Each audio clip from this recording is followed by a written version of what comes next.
अस्सलामुअलैकुम वरहमतुल्लाहि वबरकातुहू। Hello guys, welcome back to my YouTube channel. मैं हूं आपका मेज़बान खलीक अहमद नूरानी और आप देख रहे हैं राह तरक्की। दोस्तों, आज की इस वीडियो में हम बात करने वाले हैं we should be an owner not a servant. ये हमारा मौजू है। आज के हमारे वीडियो का मौजू है we should be an owner not a servant. तो दोस्तों, वीडियो शुरू करने से पहले आप सबसे एक छोटी सी गुजारिश है कि अगर आप मेरे चैनल पर नए हैं तो सबसे पहले मेरे चैनल को सब्सक्राइब कर दें, और अगर मेरी वीडियोस अच्छी लगती हैं तो मैं कमेंट बॉक्स में एक अच्छा सा खूबसूरत सा कमेंट कर दें, और साथ ही साथ मेरी वीडियो को ज़्यादा से ज़्यादा लोगों तक शेयर करें ताकि उन तक मेरी बात पहुंच सके और अपना काम सही तरीके से वो स्टार्ट कर सकें। दोस्तों, आइए वीडियो को शुरू करते हैं। तो हमारा उन्वान है, हमारा मौजू है we should be an owner not a servant. गोया कि ऑनर और सर्वेंट का जो मतलब है वो आज हम समझेंगे, और ऑनर की क्या हकीकत है, ऑनर की क्या इज्जत होती है, और सर्वेंट की क्या हकीकत और क्या इज्जत है, क्या वैल्यू है, दोनों का आज हम समझेंगे। दोस्तों, पहले हम सर्वेंट को समझ लेते हैं। सर्वेंट का मतलब होता है, टू सर्व का मतलब होता है खिदमत करना, किसी के लिए कोई काम करना। To do something for someone, किसी के लिए कोई काम करना। और तो सर्वेंट हुआ काम करने वाला, खिदमत गुजारी करने वाला, खिदमत करने वाला। और आप जानते हैं कि समाज का एक तबका ऑनर है और एक तबका नौकर है। हर समाज में है ये। और नौकर और ऑनर की जो रिलेशनशिप है इसको भी हम अच्छे से जानते हैं। मतलब अगर कोई आदमी किसी के अंडर में कोई काम कर रहा है, थोड़ी मोड़ी भी कमी कोताही हो गई तो उसको गाली देना शुरू कर देते हैं, बुरा भला कहना शुरू कर देते हैं, तरह तरह की माँ बहन की गाली दी जाती है। और बसा औकात तो ऐसा भी होता है कि अगर उस सर्वेंट से, उस खादिम से कोई गलती ना भी हुई हो तो भी उसको ज़बरदस्ती उठक बैठक करवा देते हैं। चलो कान पकड़ के उठक बैठक करो वरना नौकरी से निकाल देंगे। बेचारा डर के मारे सोचता है कि यार बाल बच्चे को कैसे पोसेंगे, चलो लाओ उठा बैठी कर लेते हैं। इतनी बड़ी बेइज्जती होती है नौकरी करने में। और मैं तजर्बे के लिए, आपकी जानकारी के लिए मैं ये बता दूं कि मैंने भी ड्यूटी की है, प्राइवेट ड्यूटी की है, कई जगह की है। तो मुझे भी इसका अच्छा तजुर्बा है और मुझे भी इस तरह के अल्फाज सुनने को मिले हैं। हालांकि मैं एक रिस्पॉन्सिबल और जिम्मेदार इंसान हूँ, उसके बावजूद भी किसी कहने वाले ने मुझे कहा कि आप शायद ये भूल रहे हैं कि आप मेरे मुलाजिम हैं। तो खैर, मुझे तो इस्तीफ़ा देना ही था, मैंने दे दिया। लेकिन साथ ही साथ मैंने भी ये जवाब दिया था उन्हें कि आप भी शायद ये भूल रहे हैं कि हम आपके मुलाजिम नहीं हैं, हम एक इदारे के टीचर हैं, और सैलरी आप मुझे अपने घर से प्रोवाइड नहीं करते हैं, और मुझे सैलरी देके कोई एहसान नहीं करता है, बल्कि हम 50,000 का काम करते हैं तो हमें 10,000 रुपये सैलरी मिलती है। तो खैर, बहरहाल हम हैं एक टैलेंटेड इंसान। मैं उनके नज़दीक पढ़ा लिखा बाइज्जत इंसान था, उसके बावजूद उन्होंने क्या कहा, हालांकि वो बिल्कुल इलिटरेट और जाहिल कमबख्त, उसके बावजूद वो कह रहा है आप शायद ये भूल रहे हैं कि आप मेरे मुलाजिम हैं।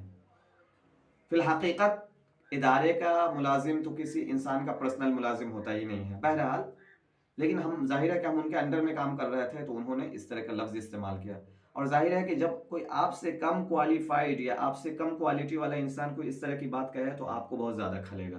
तो वैसे ही मुझे भी खला, और मैंने भी उन्हें 10-20 खूबसूरत शुद्ध अल्फाज सुना दिए। तो खैर, हर इंसान के अंदर इतनी क़ुव्वत नहीं होती है कि वो सुना सके। बहरहाल, तो ये नौकरी की जो बेइज्जती है वो हर इंसान को नौकरी करने की सूरत में सहनी ही पड़ती है। ये आप लिख लें, वलैसा हाज़ा इल्ला हदीसन मकतूबा। ये बात लिखित रूप में है, सच्ची है 100%। इसमें कोई शकुश नहीं है कि ये बात सही है कि आपको नौकरी में बेइज्जती सहनी पड़ती है। जाहिर है हम अपने आप को बदल सकते हैं तो हम क्यों नहीं बदलेंगे। जब तक आपके साथ मजबूरी है नौकरी करने की, आप नौकरी करें। फिर आप कुछ पैसे, कुछ अमाउंट इकट्ठा करके आप नौकरी छोड़कर अपना काम शुरू करें। अल्लाह ताला ने नौकरी को पसंद नहीं किया और मोहम्मद रसूलुल्लाह सल्लल्लाहु अलैहि वसल्लम ने भी नौकरी को पसंद नहीं किया है। यहाँ तक कि आप सल्लल्लाहु अलैहि वसल्लम ने ताजिरों के बारे में कहा, अत्ताजिरु सदूकुल अमीन मअश्शुहदाइ वस्सालिहीन, कि सच्चा ताजिर, ईमानदार ताजिर क़यामत के दिन शुहदा और सालिहीन की सफ़ में होगा। तो जब हमको तिजारत करके इतनी बड़ी फजीलत मिल रही है तो हम किसी की नौकरी क्यों करें। और दूसरी बात यह है कि एक अपना काम करने वाला होता है या फिर कोई ऑनर है जो किसी से काम करवा रहा है, वो ऑनर है। या तो खुद आदमी अपना काम करे या फिर ऑनर बने, दो चीज। You should be an owner और be an business, you should be a businessman. आप या तो एक बिजनेसमैन बन सकते हो या फिर किसी भी चीज के ऑनर बनो, जिम्मेदार बनो, खादिम मत बनो यार। अल्लाह के वास्ते खिदमत गुजारी का जो मिजाज है वो अपने दिमाग से हटा दो।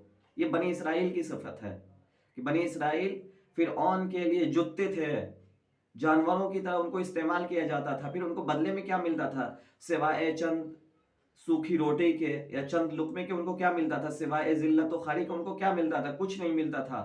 फिर उनका इस्तेहसाल करता था, उनके औलाद को कत्ल कर दिया करता था। जब उसको किसी काहिन ने बताया कि इस बनी इसराइल में एक बच्चा पैदा होने वाला है जो तुम्हारी सल्तनत को तितर बितर कर देगा, तुम्हारे सल्तनत का तख्ता पलट देगा, तो उस दिन से उसको खतरा होने लगा और बनी इसराइल के बच्चों को कत्ल करना शुरू कर दिया।